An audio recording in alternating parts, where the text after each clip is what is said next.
ബന്ധങ്ങൾ നിലനിർത്താനേ എപ്പോഴും അവരെ പ്രശംസിക്കുക, ആശംസിക്കുക, ഇതൊക്കെ വലിയ പ്രാധാന്യമുള്ള കാര്യമാണ്. പ്രത്യേകിച്ചും കുട്ടികളോട് നമ്മൾ അവരെന്തെങ്കിലും കുഞ്ഞു കുഞ്ഞു കാര്യങ്ങളായിരിക്കും ചെയ്യുന്നത്. പക്ഷെ നമ്മൾക്കത് കാണാൻ സമയമില്ലാഞ്ഞിട്ടോ ഇനി നമ്മൾ ചെയ്ത് അത്രയും പെർഫെക്റ്റ് ആയിട്ടില്ല എന്ന് വിചാരിച്ചിട്ടോ ഒക്കെ ആയിരിക്കും നമ്മളെപ്പോഴും അവരെ അറിഞ്ഞോ അറിയാതെയോ അവോയ്ഡ് ചെയ്യും.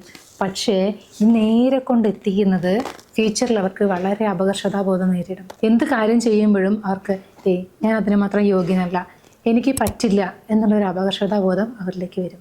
കുറച്ച് മുതിർന്നിട്ട് അവരെ ശിക്ഷിക്കുന്നതിനേക്കാൾ നല്ലത്, അല്ലെങ്കിൽ കുറച്ച് മുതിർന്നിട്ട് നീ അങ്ങനെ തന്നെയാണ്, നീ മുമ്പേ അങ്ങനെയാണെന്ന് പഴി പറയുന്നതിനേക്കാൾ നല്ലത് വളരെ ചെറുപ്പത്തിലെ ഇത്തരം കാര്യങ്ങളിൽ നമ്മളൊന്ന് ശ്രദ്ധ വെച്ചാൽ അവർ വളരെ നന്നായിട്ട് വളരുന്നേ.